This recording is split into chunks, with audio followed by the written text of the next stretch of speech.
তো আপনাদের সকলকে স্বাগত জানাই মিস্টিক নাইটসের এপিসোড 2 তে। তো কেমন আছিস ব্রো? এই তো চলছে ভাই। তোর কি খবর বল? আমারও চলছে। তো আপনাদেরকে আমি জানাতে চাই যে আগের দিন যে আমরা যে পডকাস্টটা রেকর্ড করেছিলাম আমার আরেকজন বন্ধুর সাথে, সুরো। তো সেই পডকাস্টটা দেখার পরে ও বললো যে আমার কাছেও কিছু ঘটনা আছে। আর আমরাও জানি, কারণ আমরা অনেক ছোটোবেলাকার বন্ধু। তো আমিও জানি যে ওর প্যারানর্মাল জিনিসপত্রের উপর একটুখানি বেশি ইন্টারেস্ট। তো আমার মনে হলো যে আমাদের এপিসোড 2 এর জন্য এর থেকে ভালো হয়তো গেস্ট আর হবে না। গেস্ট ঠিক বলাই যায় মানে বন্ধু আর কি। ঠিকই আছে। তো তোর তাহলে তো প্রথম ঘটনাটা শোনা। তো প্রথম ঘটনাটা হচ্ছে আমার মোটামুটি অনেক কয়েক বছর আগেকার ঘটনা। এটা ঘটেছিল হচ্ছে উত্তরপাড়ার মাকলা বলে একটা জায়গা আছে এইখানে। একটা ইটভাটা আছে অনেক পুরনো, এখন আর ওটা অ্যাক্টিভ নয়, সেই সময় আগে ছিল। আমরা তখন একটু প্যারানর্মাল নিয়ে রিসার্চ করছিলাম, মানে বেশ কয়েকটা বন্ধু মিলে, আমার সাথে আরও 5টা ছিল। তারা সব আমরা 6জন মিলে এগুলো নিয়ে একটু বেশি ইন্টারেস্টেড ছিলাম। তো আমরা করতাম এইগুলো, দেখতাম কোথায় আছে, কোনো রিউমার্স জানতে পারলে যেতাম, যে ভিডিও করতাম, তারপর সেগুলোকে নিয়ে যে আদৌ আছে কি না কি নেই কথা বলতাম লোকজনের মানে সাথে। কৌতূহল খুব ছিল। কৌতূহল খুব ছিল বলতে পারিস, হ্যাঁ। তো এরকমই একটা ঘটনা আমি শেয়ার করবো তোর সাথে। আমরা 5 বন্ধু বা 6 বন্ধু মিলে যাই হচ্ছে উত্তরপাড়ার মাকলার এই ইটভাটাতে, মোটামুটি টিউশন শেষ করে একটা সন্ধেবেলা মোটামুটি 7:30 করে আমরা সবাই মিলে রওনা দিই। উত্তরপাড়া স্টেশন থেকে শুরু করি, সবাই মিট আপ করে নিই ওখানে। আর সব বন্ধুরা মোটামুটি আমাদের এই লোকালয়েরই বন্ধু, খুব দূরে কোথাও কেউ থাকে না। 2জন উত্তরপাড়া, 2জন কোন্নগরের। আর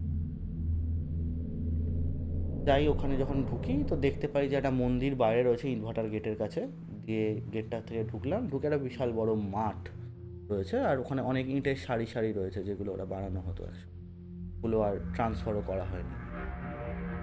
তারপর ওখানে একটা সিকিউরিটি গার্ড ছিল। সিকিউরিটি গার্ড আমাদেরকে দেখে জিজ্ঞেস করলো যে তোমরা কে? আমরা বললাম যে আমরা এরকম লোকাল ছেলে, সেই ভিডিও করতে এসেছি।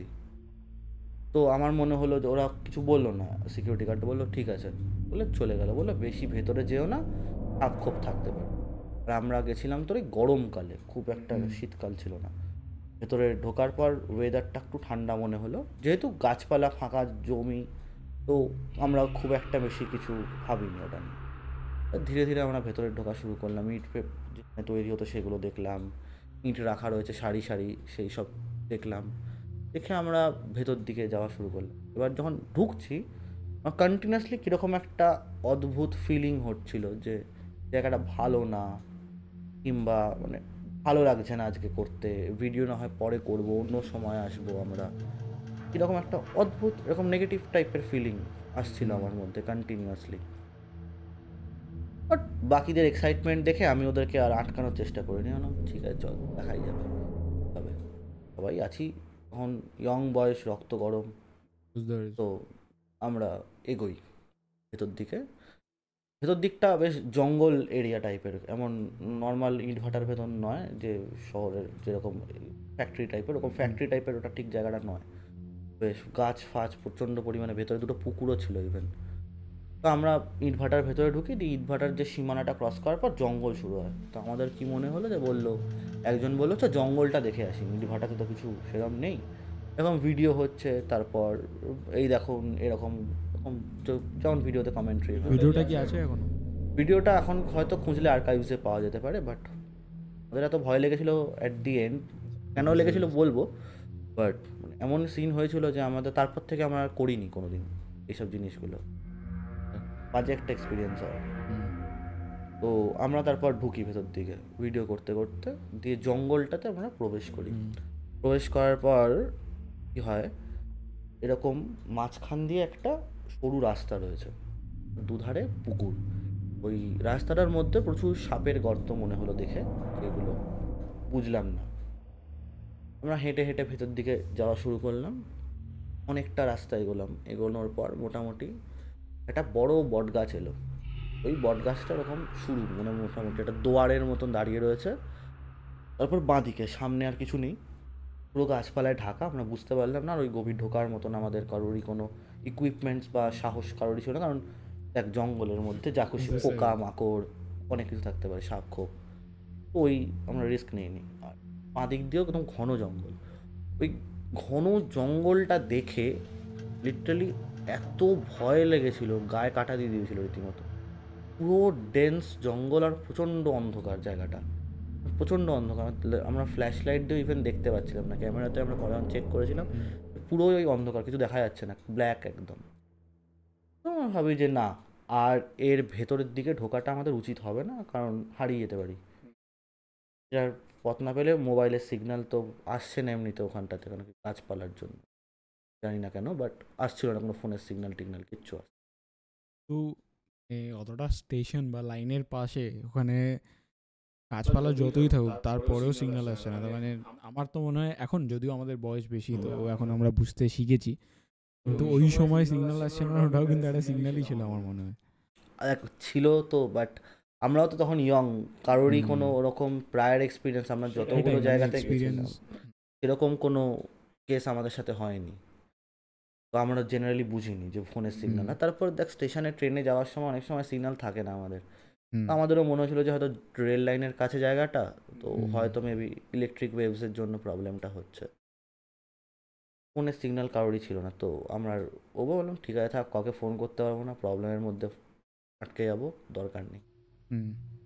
আমি ওই গাছটার তলায় বসি, ভাই আর হাঁটতে পায়ে লাগছে, একটু বসলাম।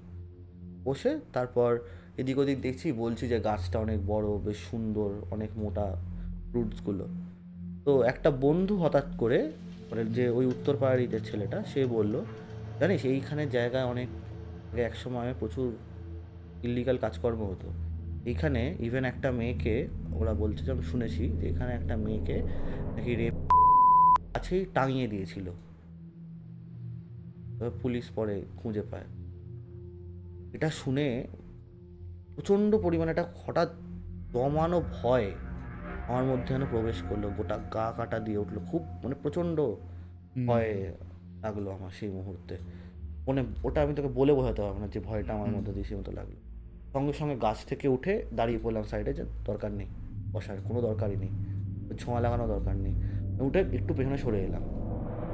তার আমার বন্ধুরা বললো যে কিছু করার তো নেই, একটু বসে আমরা টান। আমি বললাম যে না, নাকি ততক্ষণে আমার নেগেটিভ যে ফিলিংটা হচ্ছে সেটা এতটাই মাত্রাতে বেড়ে গেছে যে আমার ওই জায়গাতে থাকতে আর ভাল লাগছে না। মানে রীতিমতো আমার খুব অদ্ভুত একটা ফিল হচ্ছে যে নেগেটিভ, ভাল লাগছে না, কী জায়গা এটা, কেন এলাম আজকে, রিগ্রেট করছে রীতিমতো ডিসিশনটা। এবার বেরোনোর সময় আমি যখন বেরোচ্ছি আমরা জায়গাটা দিয়ে, আমরা ওই নদীটা, মানে দুটো পুকুরের যে মাঝখানে যে রাস্তাটা বললাম, ওইখানে যখন এসছি, আমি হাঁটছিলাম মাঝখানে, আমার আগে দুজন তিনজন ছিল, আর পেছনে আরও দুজন ছিল, গল্প করতে করতে হাঁটছি। হঠাৎ করে আমার প্রচণ্ড ঠান্ডা লাগতে শুরু করলো, রীতিমতো দাঁত কপাটি লেগে যাওয়ার মতন ঠান্ডা লাগছে। ওই গরমকালে, এপ্রিল মেয়ের গরম, প্রচণ্ড ঠান্ডা লাগছে আমার, গায়ে কাঁটা দিয়ে দিয়েছে, অথচ প্রচণ্ড ঘাম হচ্ছে, মাথা পাথা রীতিমতো ধরে গেছে, আর চোখ ব্ল্যাক হয়ে যাচ্ছে, মানে চোখ কিছু বুঝতে পারছি না, দেখতে পাচ্ছি না আমি চোখে কিছু, আর কোল্যাপস করে গেলাম গ্রাউন্ডে কিছুক্ষণের জন্য। এটা কতক্ষণ এই ঘটনাটা হচ্ছে, মোটামুটি কয়েক সেকেন্ডে হচ্ছে এই ঘটনাটা আমার সাথে, আমার অনেকক্ষণ ধরে চলছে।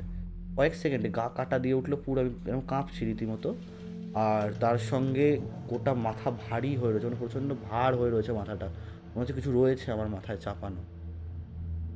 তারপর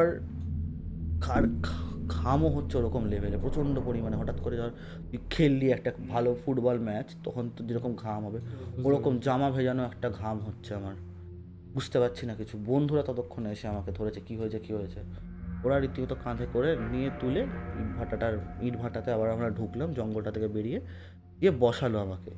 তখন রীতিমতো আমার হাঁপাচ্ছি আমি, কিছু দৌড়োদৌড়ি তো আমরা কেউ করিনি, কিন্তু তাও প্রচণ্ড হাঁপানি হচ্ছে আমার, কী হয়েছে বুঝতে, শ্বাস নিতে কষ্ট হচ্ছে। তো আমরা এবার গোল করে ওখানে কিছুক্ষণ বসলাম, তারপর এদিক ওদিক থেকে ওই কাঠ নিয়ে এসে ওরা একটু আগুন জ্বালিয়ে দিল ওখানটাতে। কেন জ্বালানো আমি জানি না, বাট আমরা শুনেছিলাম যে আগুন খুবই পবিত্র জিনিস, আর নেগেটিভ এন্টিটিসদের কাছে আসতে দেয় না। তো ওই আগুন ওরা জ্বালিয়ে দিল। আগুনে কিছুক্ষণ বসে থাকার পর অনেকটা মানে নর্মাল হলাম। তারপর আমরা ওখান থেকে কেউ আর দাঁড়ায়নি, ওরা আমাকে জিজ্ঞাসা করেনি কী হয়েছে। পরিষ্কার। ওখান থেকে বেরিয়ে গেলাম আমরা। বেরোনোর পর জিজ্ঞেস করলো যে কী হয়েছে। আমি বললাম যে আমার মনে হয়েছিল, আমার লিটারালি মনে হচ্ছিলো যে কেউ আমার ওপর চেষ্টা করছে কিছু করার, একটা মানে ভর করার চেষ্টা করছে, কিংবা ধরে থাকার চেষ্টা করছে, আটকাচ্ছে আমাকে রীতিমতো। আমি সেটার সাথে কিছু একটা আমার হলো, আটকানো, আর যেই আমাকে আটকে ধরছে আমি বেরোনোর চেষ্টা করছি, ওইটাতে টানাপোড়েন চলছিল। আমার মনে হলো ওরকম একটা টাগ অফ ওয়ার টাইপের হচ্ছে। ওরা বললো এসব আবার হয় নাকি, এইসব হয় না। বাট ওরাও দেখে বুঝতে পেরেছিল যে কিছু একটা ভুল হয়েছে, না হলে ওর এরকম করার কথা নয়। তারপর সবাই আমরা যে যার বাড়ি চলে যাই। ওই দিনকে রাতে প্রচণ্ড জ্বর আসে আমার। শুধু আমারই না, আরও দুটো বন্ধুর ওরকম আসে জ্বর, প্রচণ্ড ভয়ানক জ্বর হয় সবার তিনজনেরই। মানে মেনলি যারা দুজন আমাকে ধরেছিল তাদেরই দুজনেরই হয়। দুজন কাঁধে করে ধরে আমাকে নিয়ে গেছিলো বাইরে, বাকিদের কারো কিছু হয়। এটা হওয়ার পর আমরা ওষুধ ফষুধ খাই, 3 দিনের মাথায় সবাই সেরে যায়। এবার আমার বাড়িতে একটু মানে এই জিনিস, মা বিশেষ করে, বাবা মানে না, মা মানে এগুলো। তো মা বলে যে না, এ তো ঠিক না, আর ওপারে পীর বাবার কাছে নিয়ে যাই, দেখানো যাক। বাট যদি কোনো কিছু লেগে থাকে, নজর টজর, একবার ছাড়িয়ে নেওয়া বা ঝাড়িয়ে নেওয়া ভালো। তো পীর বাবার কাছে যখন নিয়ে গেল, পীর বাবা বলল এইসব কাজ কেন করো। দেখেই আমাকে প্রথম দেখলো, দেখেই আমাকে বলছে এইসব কাজ কেন করো, সব জায়গায় যাওয়া তো উচিত না তোমাদের, রক্ষা কবচ নেই, মাদুলি নেই, কিছু নেই, এইসব জায়গায় কেন যাও। আমি হাঁ করে দেখে ভাবছি যে উনি জানছেন কোথা এসব, কোথায় গেছি না গেছি। বলছে ওইসব জায়গায় যেও না, যেখানেই গেছো এগুলো আর করো না। কপাল ভালো তোমার, তোমার রাশি ভালো, তাই জন্য তোমার কিছু হয়নি। আল্লাহ আছেন ওপরে, উনি তো মুসলমান ছিলেন, উনি আল্লাহ আছেন ওপরে, উনি দেখে দিয়েছেন, তোমার কপাল ভালো, তোমার কিছু হয়নি। খুব ক্ষতি হতে পারতো তোমার, এরকম করো না এইসব কাজকর্ম, তোমার এই বয়স নয় এখনো। বলে উনি একটা ধাগা দিলেন বেঁধে দেওয়ার জন্য, আর একটা জল দিলেন, বলল যে এটা খাবে। একটা দিন বলে দিল, একটা স্টেপুলের টাইম বলে দিল যে এতদিন খাবে এরমভাবে, আর এই কয়েকদিন আমিষটা খাবে না, বারণ করে দিল পরিষ্কার। জিজ্ঞেস করে নিল যে কোনো ড্রিঙ্কস টিঙ্কসের ব্যাপার আছে কি না। আমি বললাম না, নেই। তখন বললো ঠিক আছে, কোনো আমিষ খাবে না এই সময়টা, আর স্নানটা ডেলি করবে, ওটা যেন একদিনও মিস না করো। প্রথমের ওই যে ফিলিংসগুলো ছিল, তারপর মানে ওই ধাগা টাগা বাঁধার পর ওইগুলো আর কোনো দিন হয়নি। উনি যেটা বললেন যে অ্যাকচুয়ালি কী হয়েছিল আমি জিজ্ঞেস করি, পরে যখন ঠিক হয়ে যায় আর একবার যাই ওনার কাছে। তখন অ্যাকচুয়ালি আমার সাহস ছিল না প্রথমবারে, আমি এতটাই হকচকিয়ে গেছিলাম। আমার বাড়িতে এসে মা ঝাড় খাবো, বাড়ি থেকে তো কেউ আর বলে এগুলো বেরোয় না। তো প্রচণ্ড ভয় ছিল যে বাড়ি থেকে ঝাড় খাবো। মা কিছু বলেনি, যদিও খুব গাই গই করেছিল, বাট এমন কিছু আর বলেনি, ছেড়ে দিয়েছিল। পরে যখন আমি যাই, তখন আমি জিজ্ঞেস করলাম যে আচ্ছা কী হয়েছিল আমার, মৌলানাজি কী হয়েছিল আমার। বলছে তুমি যেখানে গেছিলে ওটা তো ভালো জায়গা নয় গো বাবু, ওই জায়গাতে অনেক কিছু হয়েছে এক সময়, আর তাদের মধ্যেই কেউ তোমাকে ধরবার চেষ্টা করেছিল। আমি বললাম আমিই কেন, গাছের তলায় বসেছিলে। এটাও জানতে পেরে গেছিল। আমি তো বলিনি ঘটনা, আমি তো কোথাও গেছিলাম সেটাও আমি বলিনি। বলছে গাছের তলায় বসেছিলে, যা জিনিস জানো না সে জিনিসে থাকো কেন। আমি তখনই বুঝে যাই যে মানে আমার যে ফিলটা হয়েছিল যে সেটা সত্যি। তো তারপর আমি একদমই সত্যি বলতে পুরোপুরিভাবে ছেড়ে দিই এইসব করা। বুঝতে পেরে যাই যে আমি এখনও ট্রেন্ড নই এগুলো করার জন্য, কিংবা এগুলো করা এখনও তো ঠিক উচিত হবে না। তারপর থেকে পুরোটাই বন্ধ হয়ে যায়। আমার শুধু এইটুকুনিতেই ভয় লেগেছিল যে যদি একবার বশ করে নিতে পারতো তাহলে কি হতে পারত, একবার প্রসেস হয়ে গেলে মানে তখন। খুবই ভয়ানক ছিল এখনো অবধি। বাট মানে আমি এটাকে কিভাবে বোঝাবো আমি জানি না, কারণ অনেক সময় এরকম আমি শুনেছি, কারণ অনেক লোকের সাথেই তো কথা বলতে হয়, মানে অ্যাস্ট্রোলজি যখন হয় তো তাদেরও কিছু লোক চেনাশোনা থাকে, তো তাদের কাছে শুনেছি এরকম গল্প। তারা নাকি মানে কিছু কিছু লোকের রাশি, যেরকম তুই বললি কিছুক্ষণ আগে যে একটা রাশির ব্যাপার, রাশির ব্যাপারটা কিন্তু সত্যিই একটা জিনিস। তো এবার যদি লোকেরা মনে করে যে এটা নয় বা এরকম কিছু নয়, সেটা কিন্তু নয়। কারণ সবার কাছে কিন্তু এই জিনিসগুলো আসে না। মানে সবাই এই জিনিসগুলো দেখতে পায় না। আর জানেন এখন শুট হচ্ছে আমাদের বাইরে কেমন আওয়াজ একটা হলো পড়ে যাওয়ার আওয়াজ হলো। আমি জানি না, পেছনে আমাদের যে শুট করছে পুটু, মানে যে আগের দিন ছিল পডকাস্টে, সেও বসে রয়েছে। আর এখন সময় 3টে।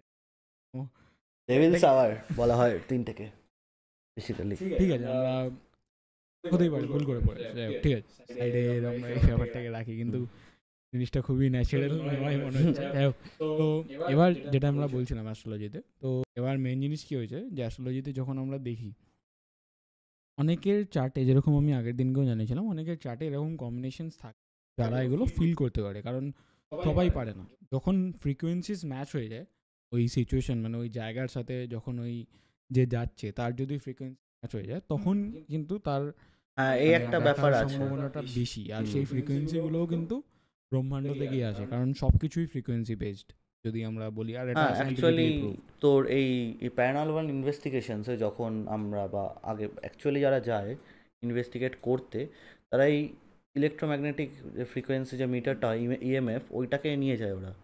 আর ওটা দিয়েই ওরা ওই ঘোস্ট বা যে এন্টিটিটাই ওখানে প্রেজেন্ট রয়েছে ওটার সাথে কমিউনিকেট করে। তাছাড়া তো ওরকমভাবে ম্যানিফেস্টেশন ওরা করে না, যেরকম সিনেমায় আমরা দেখি ওটা অ্যাকচুয়ালি ওরকম হয় না। প্রসেসটা অনেকটা টাফ, আর অনেক ওয়েও আছে সেগুলো করার, আর খুব ডেঞ্জারাসও সেগুলো। তো এই রাশি অবশ্যই খুব ম্যাটার করে, রাশি তন্ত্রবিদ্যাতেও অনেক বড় একটা আর এই জিনিসগুলো মানে তন্ত্র বা প্যারানর্মাল ইনভেস্টিগেশন, এইসব জিনিসগুলোই কিন্তু মোটামুটি প্রি প্ল্যান্ড। মানে এগুলো কিন্তু কেউ নিজের থেকে এটা চেঞ্জ করতে পারে না। যদি সে তার চার্টে থাকে, বা চার্টে বা লগ্ন চার্টে আর কি মেনলি যদি থাকে কিছু কিছু কানেকশনস, তাহলে সে কিন্তু অটোমেটিক্যালি আসবে। এরকম আমিও কিন্তু অ্যাস্ট্রোলজার হব এটা কখনো ভাবিনি। আমি প্রথমে অন্য লাইনে ছিলাম, তারপরে আমি গেমিংয়ে গেলাম, গেমিং থেকে হঠাৎ করে আমার ট্রানজিট হলো অ্যাস্ট্রোলজিতে। তো এইসব জিনিসগুলো কোথাও না কোথাও ম্যাটার করে চার্টের উপর। তো ইভেন তোর এটা পূর্বজন্মেরও ইয়ে থাকে, যে যেমন মানে বলে যে আমরা কোনো জিনিস মৃত্যুর পর ক্যারি করে নিয়ে যাই না। এটা অ্যাকচুয়ালি ঠিক না, কথাটা পুরোটা এটা নয়। ব্যাপারটা হচ্ছে যে আমরা নিজেদের যে ম্যাটেরিয়ালিস্টিক ওয়ার্ল্ডের যে ওয়েলথ যেটা রয়েছে সেগুলো আমরা ক্যারি ফরওয়ার্ড করতে পারি না পরের জন্মের জন্য, বাট স্পিরিচুয়াল ওয়েলথ কিন্তু আমরা অ্যাকচুয়ালি ক্যারি ফরওয়ার্ড করি। এরকম একটা গল্প ইভেন আছে, যদি এটা শুধু গল্পই নয়, এটা সত্যি, মানে এটা মেবি ওটা একটা astrologically- ঘটনা, হ্যাঁ, কিন্তু এটা আমরা তো পড়েছি, মানে এই গল্পটা অ্যাকচুয়ালি পুরাণের গল্প। যেটা যদি তুই শুনতে চাস আমি বলতে পারি। বল। যে এইটা গল্পটা হচ্ছে একটা কাঠুরেকে নিয়ে। সে তোর শ্মশানে কাঠ কাটতে গেছে, প্রচণ্ড মানে হঠাৎ করে সন্ধ্যা নেমে যায়, ও সময়ের খেয়াল থাকে না। সে কী করে, এবার সন্ধে নেওয়া বা ফিরতে দেখি দেরি হয়ে, দেখে ফিরতে যাচ্ছে, ফেরার সময় দেখে একজন কাপালিক বা তান্ত্রিক বলতে পারিস, সে আসছে একটা মড়া নিয়ে শ্মশানে।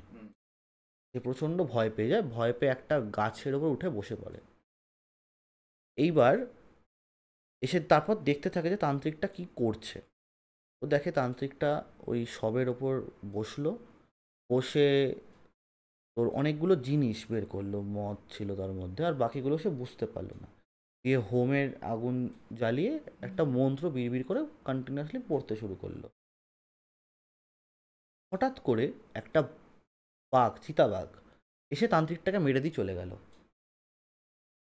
কাঠুরেটা এতক্ষণ ধরে যে ভয় পেয়ে ওপরে দেখছিল, মানে ওই যে কি হচ্ছে জিনিসটা ওখানে উপর থেকে দেখছিল, ওর মধ্যে হঠাৎ করে যে কী সাহস হলো ও জানে না, ও নিচে নামলো।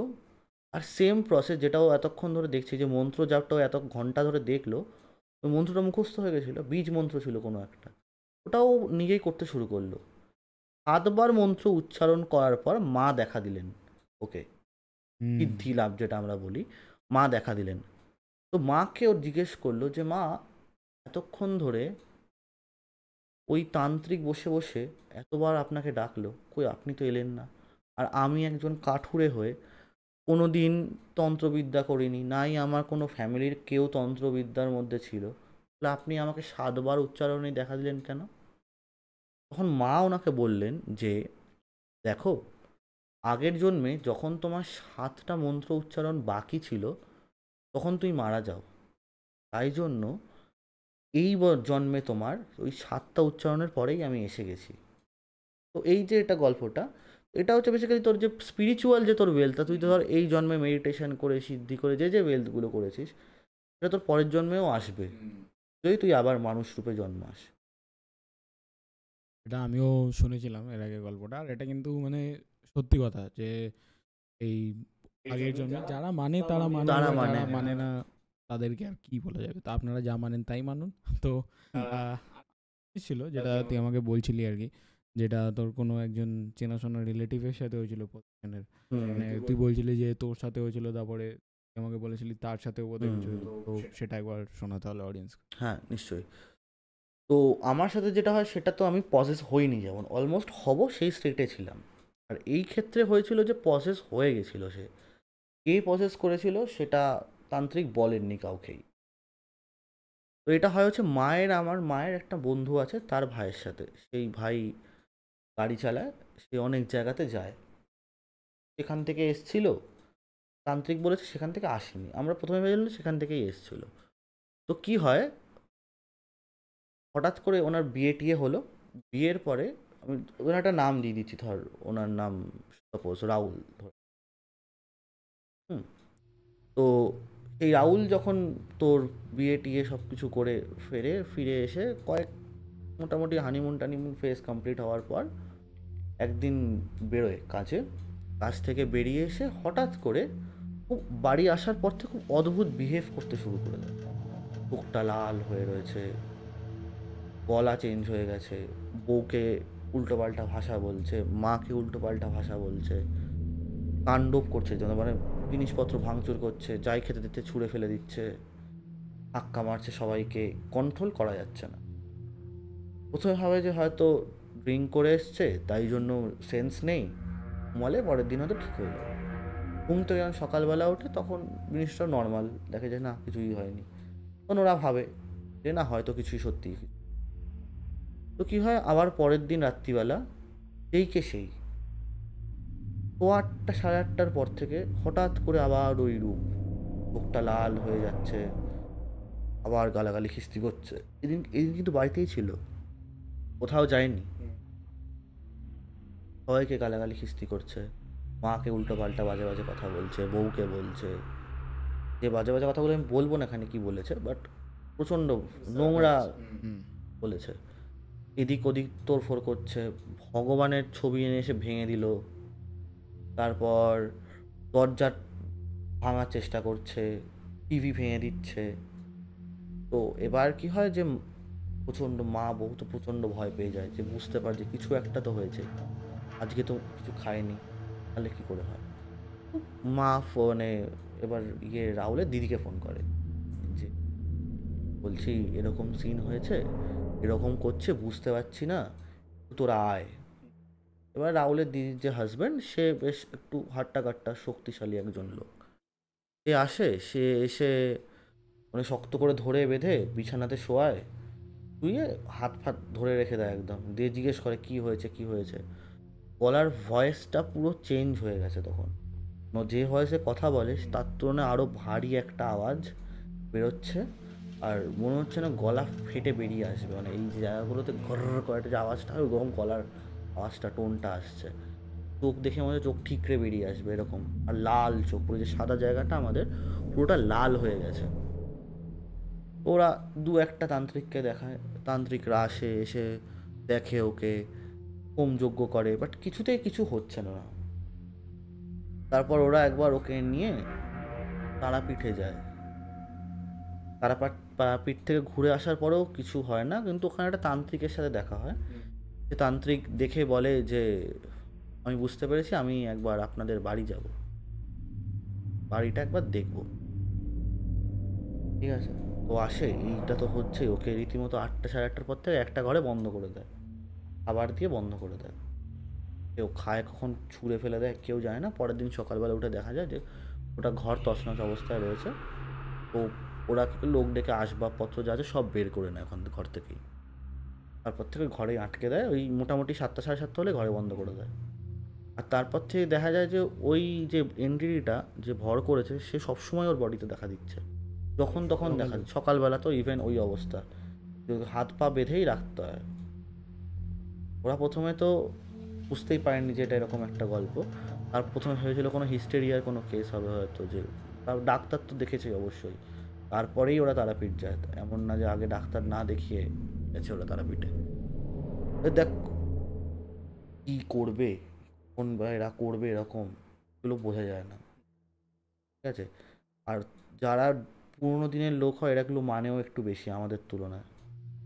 আমরা ইয়ংস্টার্সরা খুব একটা এগুলো মানি না, বাট পুরোনো দিনের লোকরা ডাক্তার বৌদির থেকে আগে ওঝাকেই বিশ্বাস করে বেশি। ওই জন্য ওরা ওঝাটাকেও ডেকেছিল সঙ্গে, তো কাজ হয়নি, ডিফারেন্ট ম্যাটার। তারপর তারাপীঠে সেই তান্ত্রিক আসে এখানে, এসে গোটা বাড়ি দেখে, ওকে দেখে, দেখে বলে দিয়ে যায় যে আপনাদের বাড়ির নিচে কিছু পোতা আছে, তার জন্য এটা হয়েছে, মানে কেউ কালা জাদু করেছে খুব সম্ভবত, এটাকে তাড়াতে হবে।